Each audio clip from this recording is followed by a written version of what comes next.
Hey guys, I want to welcome you back to another episode of J of All Trades. Today I'm standing in my closet here and I've got a situation behind me. My entire section of shelving here collapsed.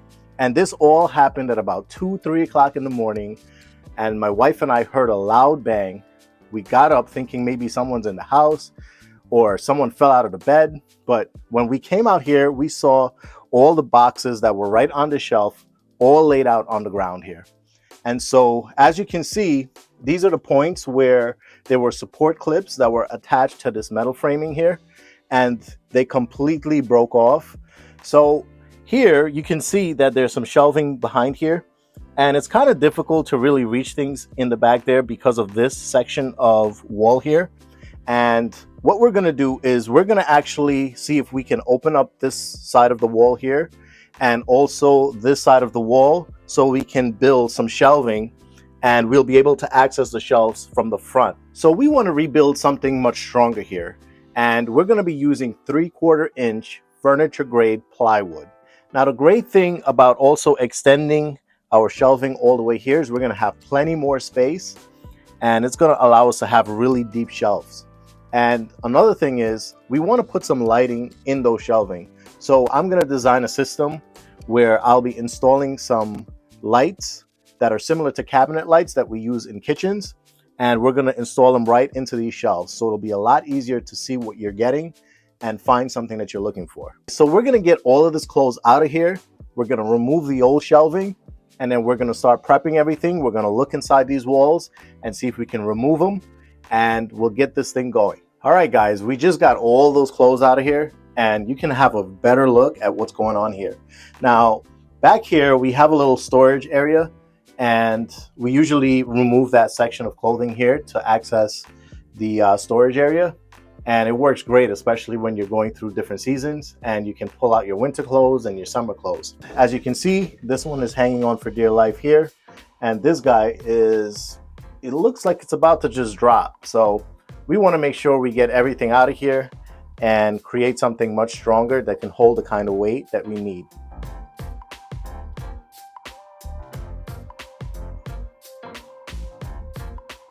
And already I'm having a lot of fun with this project. How did they get this thing in here? Do I go up? Do I go down?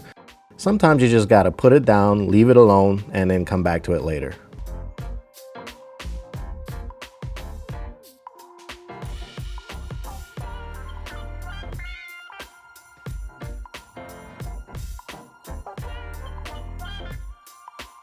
Before removing this wall, I just want to make sure that there's nothing that is vital behind here, like piping or any electric that's running here, because we don't want to disrupt anything that we don't have to. So we're just going to confirm that there's nothing there that's going to get damaged. Sometimes you may have to cut more than one squares to fully check the length of the wall. Just make sure you give a good look up and down as well. And here on the other side, I'm doing the same thing. I'm just looking inside to make sure that there's nothing here that's vital and that can potentially get damaged. After checking this left side and looking all the way down, I did see a section of pipe there, but it's all the way in the bottom and it's something that we can avoid damaging. Now I'm ready to remove these two sections of walls here on the left and right side, and we're gonna open this up and get some more space for our closet.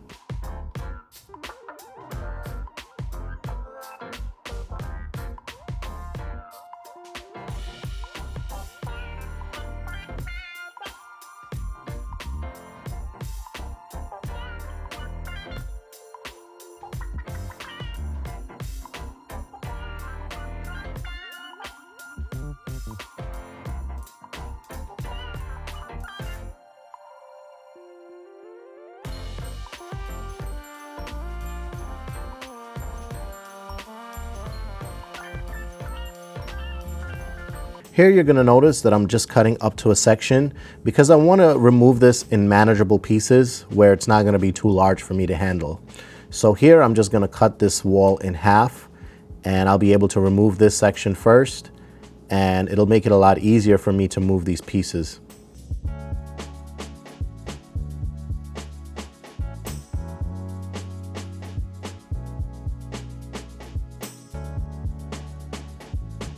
As I've mentioned earlier, there is a small section of heating pipe at the left corner of this wall here, and so I'm being extra careful not to cut that pipe.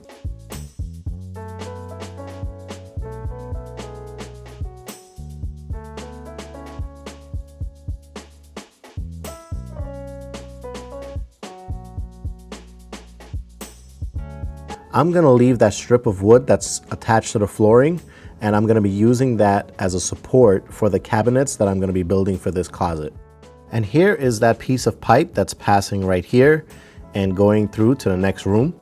So I'll just have to be extra careful to work around this pipe and make sure that I don't damage it. Now, thankfully, the other side does not have this problem, so I lucked out there.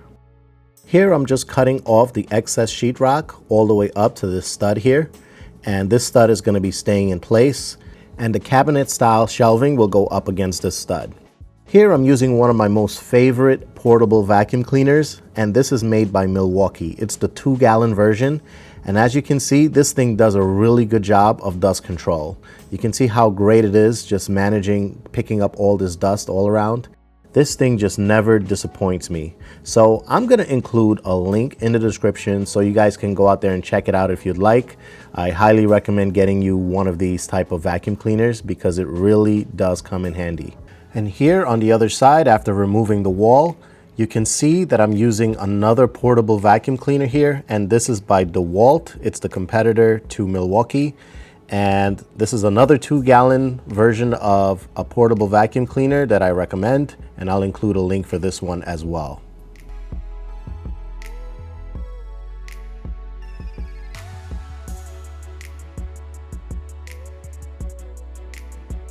Here I'm going to be building a raised platform where my cabinets will be sitting on. And so I'm just measuring out exactly where I'm going to be putting this platform. And I'm removing this section of carpet here so everything can sit nice and flat to be level.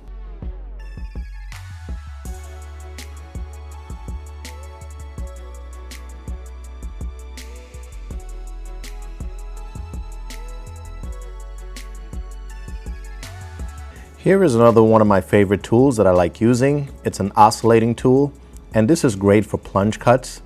And it was perfect to do plunge cuts into these pieces to remove them.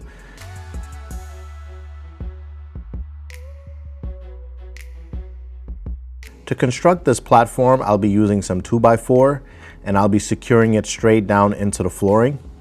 And you want to make sure that everything is nice and straight and is squared off. I just basically extended this piece of wood by just adding another piece instead of putting a whole piece there. And this helped to save me some work.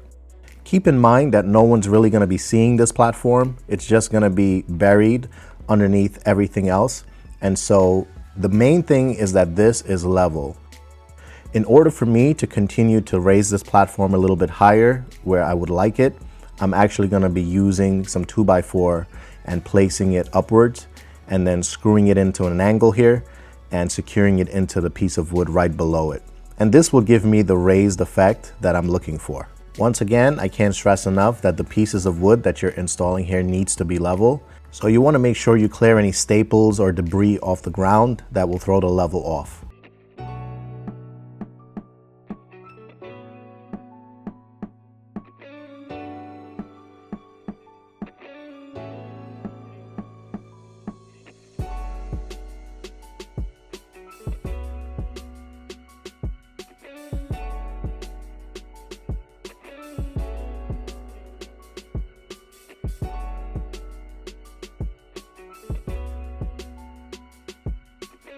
Here is a look at the raised platforms that are finished here.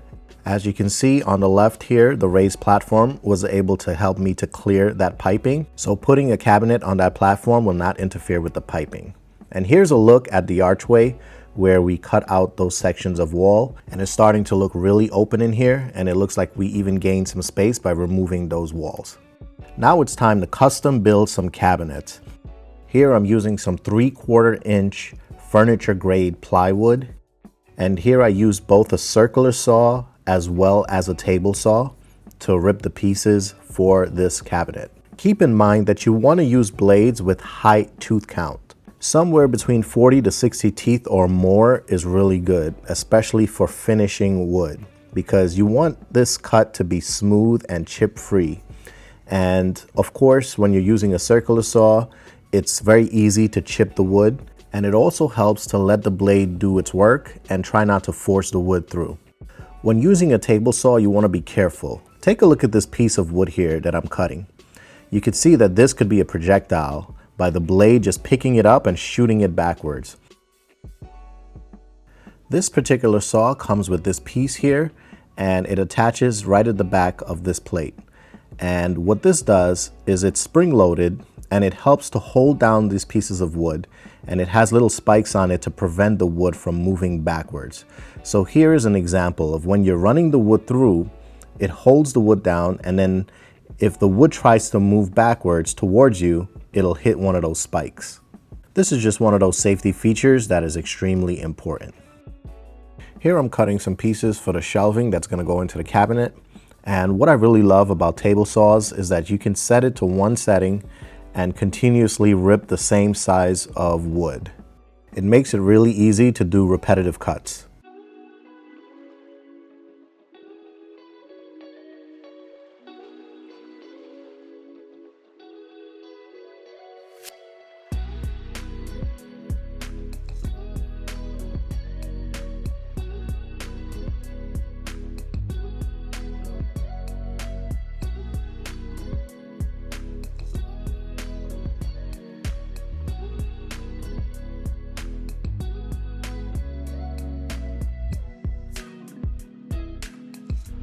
When you have all your pieces cut and you have a sticker like this, it can be very difficult to get this out, especially when it keeps ripping. So I just use a sander like this, and I simply just sand it right off. Just use a fine grit sandpaper and it will look like it was never there. We're going to be doing a combination of painting and also staining these pieces of wood. Both of these are from a brand called Minwax, and I'll include a link in the description. This is the pre-stained wood conditioner, and it is oil-based. And this is a white oak stain, and it's just basically called Simply White. And we'll be applying both of these to the shelving as well as the inside of our cabinets. And so what you want to do first is you want to lay everything out, and then you're going to use a brush to apply the pre-stain first. When you're applying the pre-stain, you want to make sure that you go in the direction of the wood grain. This helps it to absorb much better and more evenly. So let's talk about the purpose of the pre-stain. You see, wood is porous and it tends to absorb stain unevenly. So by applying this pre-stain, it will allow the stain to absorb evenly into our wood, so it will look nice and natural.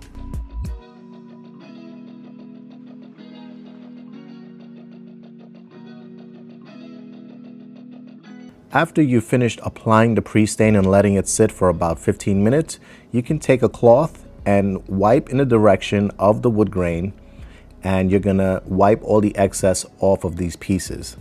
And then you're gonna wanna apply the stain within 2 hours. You don't wanna wait past 2 hours before applying the stain, because you want the stain to absorb into the wood nicely and evenly. Here I'm ready to apply the stain, and we're going to do the same thing. We're going to apply this in the direction of the wood grain, and this will allow for better absorption and an even look.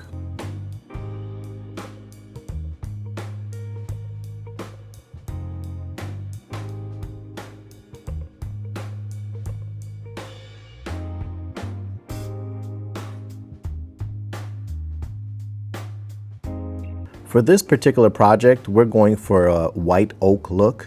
And when I first started applying this stain, it may look like it's really, really white. But once we start wiping this stuff off, you're gonna notice that plenty of that whiteness gets wiped away. And if you want it to be whiter, you can always apply another coat of stain and then wipe it off again. That will make your color deeper, and you can continue going if you want it any darker or deeper. As for me, I was able to achieve the look that I was looking for in just one coat, and that's giving me that white oak look that I was looking for, and I'm really satisfied with the way that this is turning out. And I really like the way that the wood grain just kind of cuts through and gives me a natural looking color. To assemble these wood pieces together, I'll be using a pocket hole jig to help me out here. And this pocket hole jig has been used quite a few times. I've used it to build cabinets for my kitchen. So I'll include a link in the description for a pocket hole jig. And this thing just works great. It just clamps down on the piece of wood that you're working on. Then you'll use this drill bit to make a pocket hole right into your wood.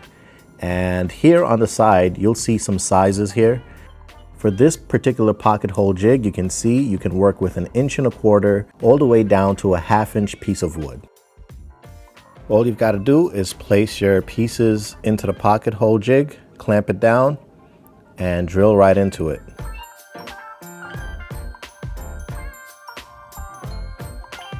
If you have any holes with rough spots like I do, you can use a palm sander to just smooth those areas out and clean it up.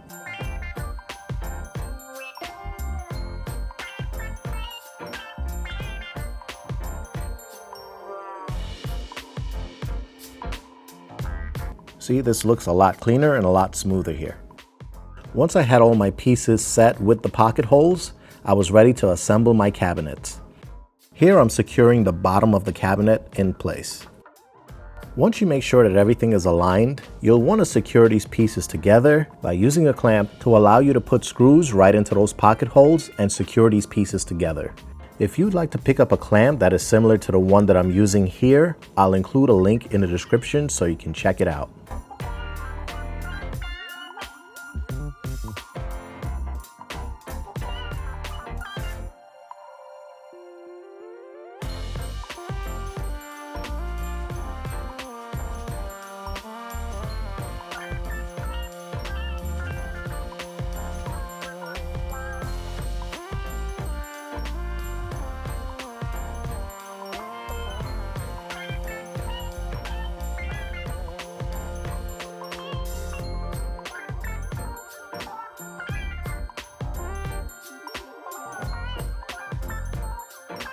It's time to flip the cabinet over and install some shelves.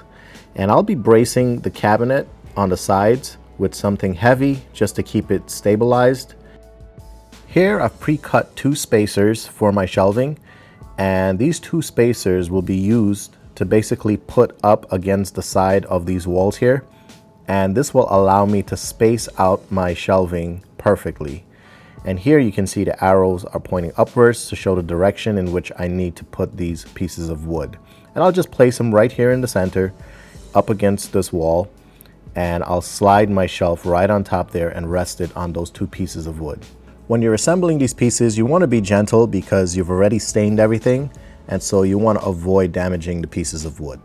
Next, I'll just clamp it right here, and I'll be able to just drive some screws right into the pocket holes at the bottom of this shelf.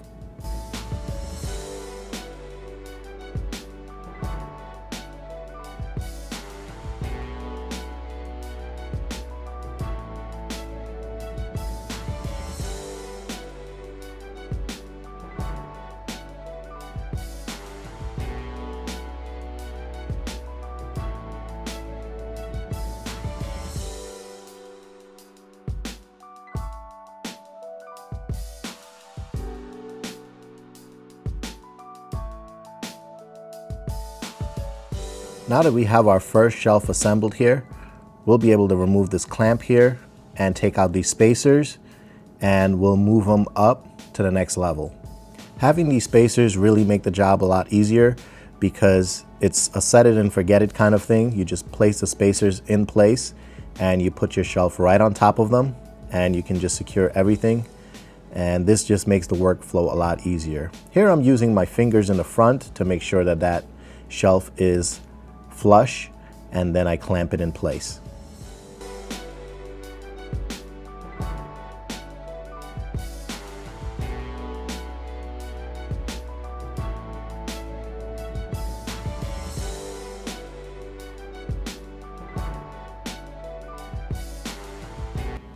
One thing to note is that when you're removing these spacers, you want to remove it from the top first. If you try to remove it from the bottom, you might potentially damage the shelving.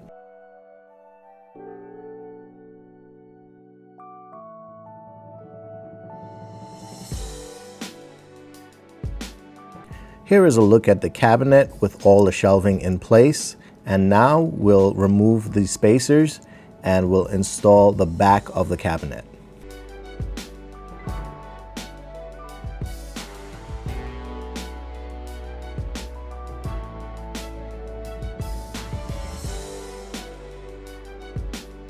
Here is the piece that I'll be using for the back, and this is the finished side of the wood, so that'll be going on the inside of the cabinet. And on the back part, you'll notice that it's unfinished, and that's going to go up against the wall, so no one's going to be seeing that part of it. And here it's a tight fit, so I'm just gently tapping on this to work this piece of wood in place. And once I have everything flush, I'll be securing it with the screws.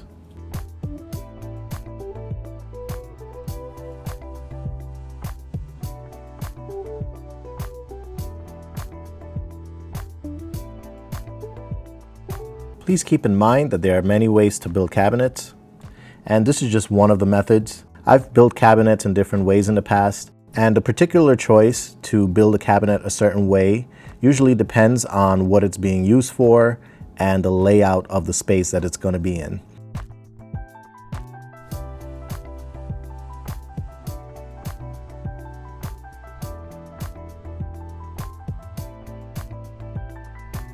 Here is the back of the cabinet, fully assembled in the back, and we're gonna flip this thing around and we'll take a look and see what everything looks like. One of the things you'll first notice when you build a 3/4 inch furniture grade plywood cabinet is that it's very heavy and strong. I also really like the way that the wood grain is really cutting through, so it looks like a really natural type of wood. You'll notice that the top of the cabinet does not have a piece of wood there, and that's because I'll be cutting a long piece of shelf to extend to reach the second cabinet, so we'll have a long shelf in our closet. Now it's time to install some lighting into this cabinet, and the first thing I'll do is start drilling holes to pass the wiring for all the lighting. And I'll also be including a link in the description so you guys can check out this particular lighting that I used in this build. The first thing I'll do is I'll put 2 clips in the bottom of each shelf all the way up against the front, and we'll be securing the lights right to these clips. You'll repeat this step at the bottom of each shelf until all your shelves have a light on it. Here is a look at every shelf with the light installed. Next, you're going to run all the necessary wiring and wire up each light.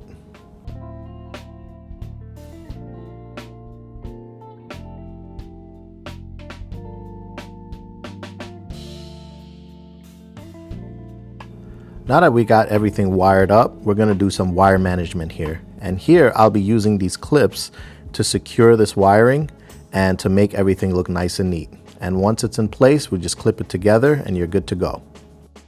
Once everything is all done, it should look something like this, where everything looks nice and organized. And I gotta tell you, this is my least favorite part of this whole project. Now it's time to set these cabinets right on top of the platform, and then we'll be ready to secure it in place. Just moving these cabinets around, you can feel that they're really solid and heavy cabinets. And that's a really good thing because these will last forever. Here is the reason why I really stressed getting the platforms level. And as you can see, everything is nice and straight here. And if we check the top of the cabinet, we'll also see that everything looks nice and level there as well. And if for some reason your cabinet is not fully level, you can always use shims to adjust it. Now it's time to put in the second one, and here you can see that I'm fighting with this heavy cabinet, but I'm happy that this thing is solid.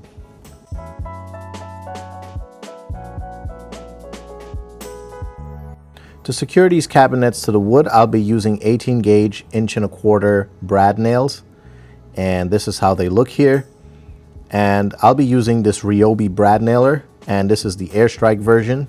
And you basically load it up in there and then position your cabinet where you need it to be and start shooting away. Keep in mind that I'm securing this to a stud that's right behind this cabinet here. And so it's gonna go straight into that stud and just hold this cabinet in place. The reason why I'm using brad nails for this is because they're very hard to notice. The head of the nails are very tiny, but still big enough to secure this in place.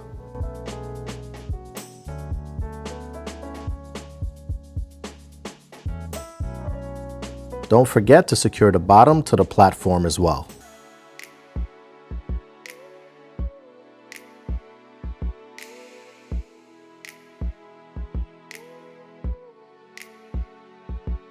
Here I'll be using a piece of wood in front of each cabinet to square out the front of the cabinet. And this wood will not be seen, but I'll be using it as a support for the trim molding that I'll be putting around the bottom of this cabinet. Here both cabinets are secured to the platform as well as the sides. And now we're ready to install some trim molding at the bottom. And here I'm using an oscillating tool to remove a piece of this molding here so we can square it up.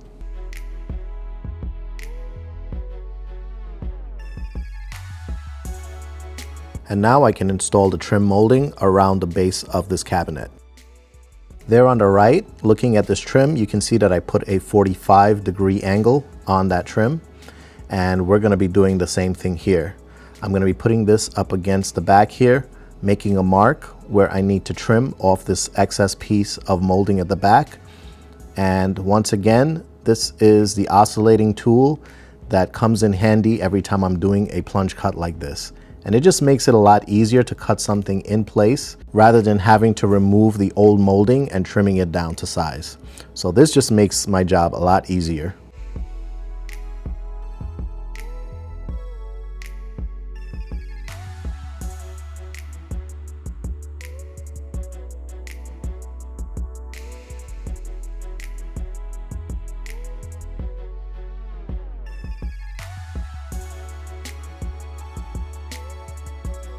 To finish this trim off, I'll be using some quarter round all the way around the bottom.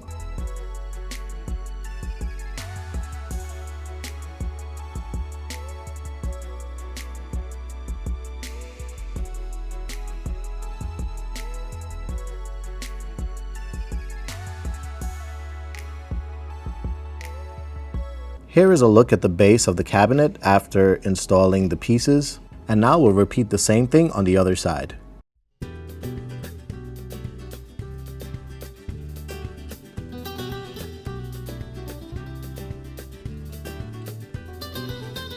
When installing the side piece, it helps to have a level on there just to make sure that it's straight. The carpet makes it even harder to tell if it's straight, so having a level here really helps.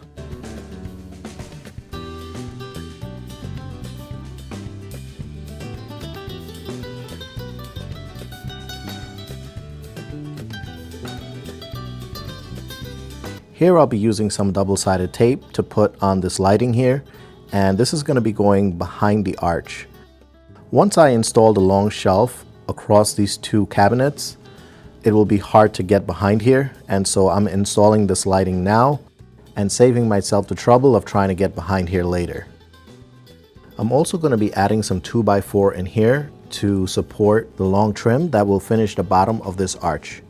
And I'm using my level here to make sure that that's straight before securing it with some screws.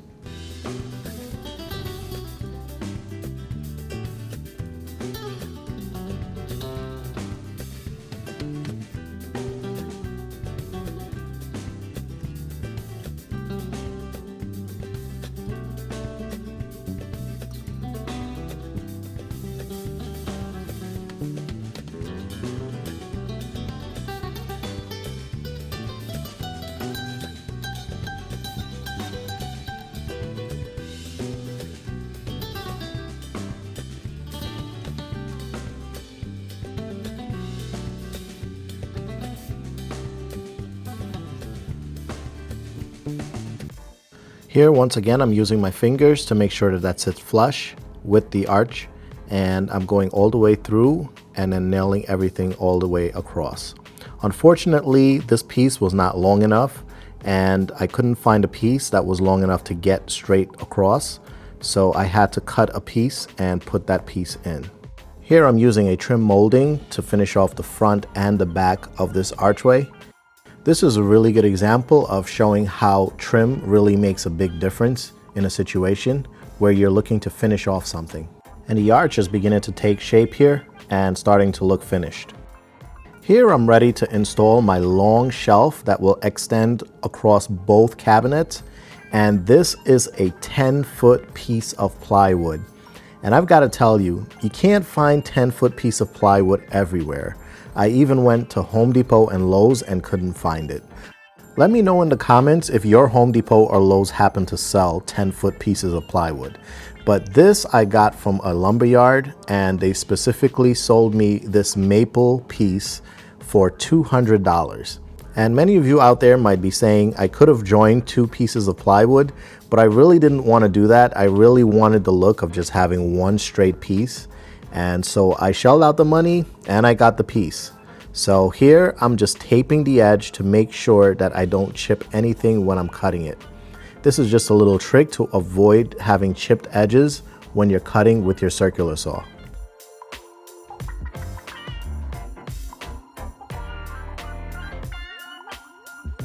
Once I finished my cut, I'm going to remove the tape here and I'll show you guys the edge so you can see a close-up of how that cut came out. As you can see, putting the tape there really helped this edge to stay intact and make it look nice and clean. If you don't own a table saw or a track saw, you can actually use a circular saw with the long straight edge like this, and you can set your straight edge and clamp it down and then glide your circular saw up against the straight edge to always make straight cuts.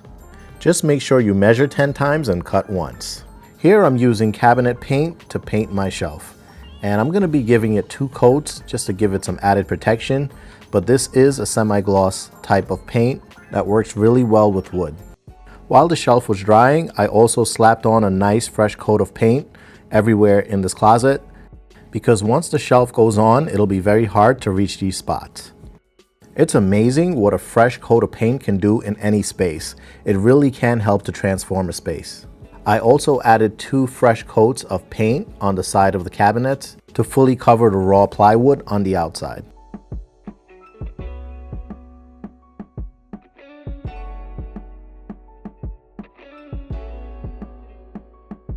The paint even helped this old door to look brand new again.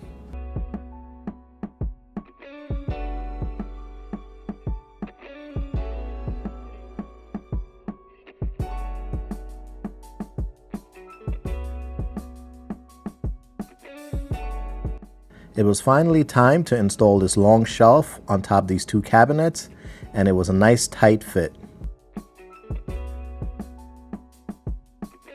I used the brad nailer to secure the shelf straight into the top of the cabinet.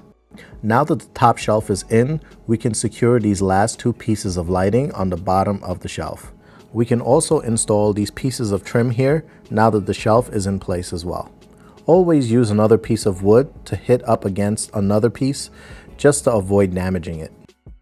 I'd rather it be a tight fit like this than the piece being too short.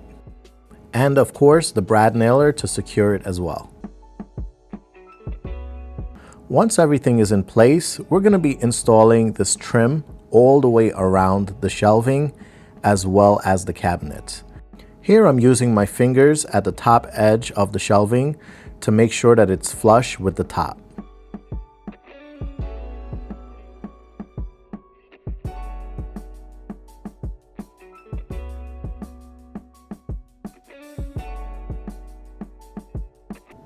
Here at the edge, I'm going to do the same thing. I'm going to be using my fingers to feel that everything is flush before securing it to this cabinet face.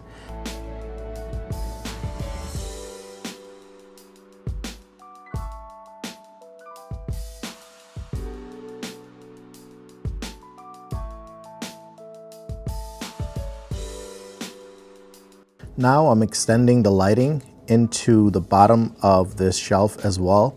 So we'll have lighting to light up the area where we're going to be hanging our clothes.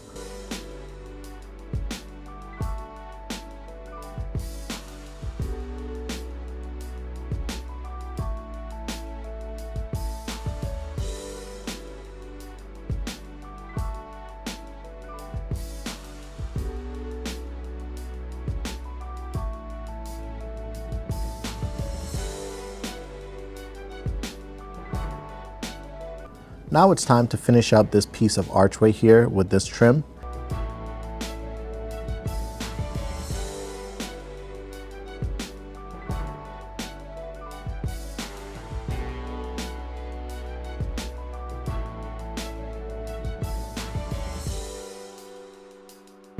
Here there's a small gap between the wall and the cabinet, and I'll be using a piece of trim here as well to cover that gap and also to be a decorative piece. When you're custom building cabinets or anything like this, you'll find that it's so amazing how many different types of trim there is out there that you could possibly use. Here I'm going to be putting a strip of wood to be support for this particular part of the shelving, and this is just to give it added support. Here I've pre-drilled that strip of wood, and now I'm going to secure it straight into the wall. And behind this wall there is a stud that runs horizontally, so I'm going to be securing these screws straight into that stud that's behind the sheetrock. By putting this added support, it really strengthens the shelf. Even though it's a 3/4 inch piece of plywood, which is really strong, we're actually adding a lot more strength by just adding this strip of wood here. So if anything is super heavy in the center there, it'll have some extra support.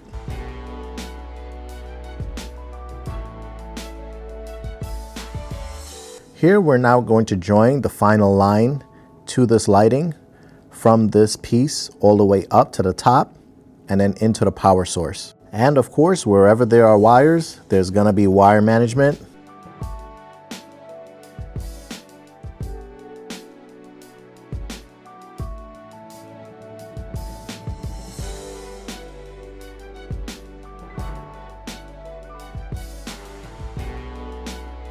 Now it's time to do some detailing. And to do that, we'll be using this white caulking here. And this is great for molding, for trim, and for baseboards. Now we'll be able to give this a much more finished look by covering up any creases or any tiny gaps. You want to really spend some time here and really work on this because it really makes a huge difference with the appearance of how this entire space will look. As you can see, just by putting that little bead, there's a huge difference between where the gap is and where we put the caulking.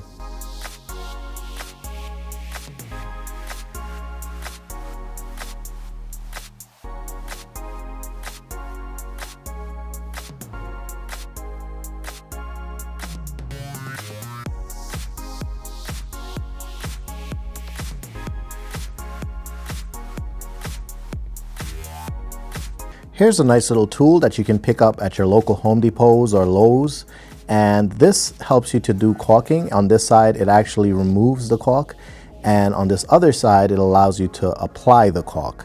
So here I'm going to be using this same tool to basically fill in these holes here, and this will help me to hide the screw heads.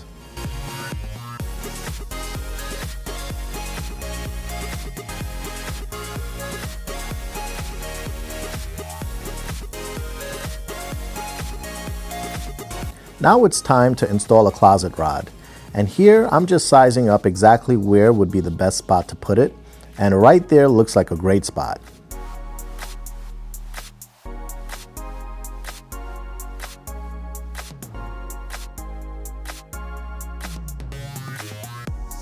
To help me to get this in the right position, I'm going to be using a small level with a magnet on it.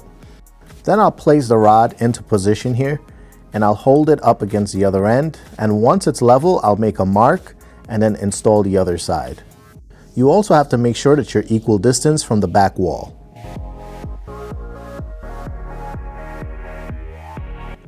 Here is what the closet rod should look like when you're done.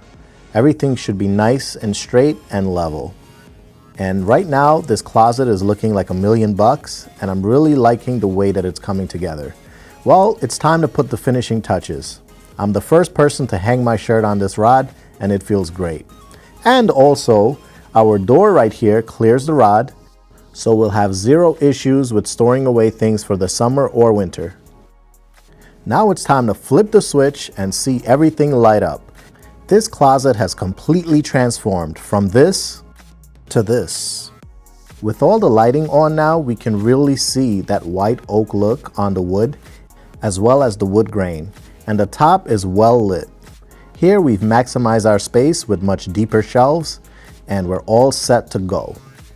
All right guys, so I've come to the end of this project, and it's been a really exciting one, and I hope that this video has been helpful for any of you out there who are thinking about renovating your own closet. And I hope that you've gotten some great ideas to what you can possibly do with your closet.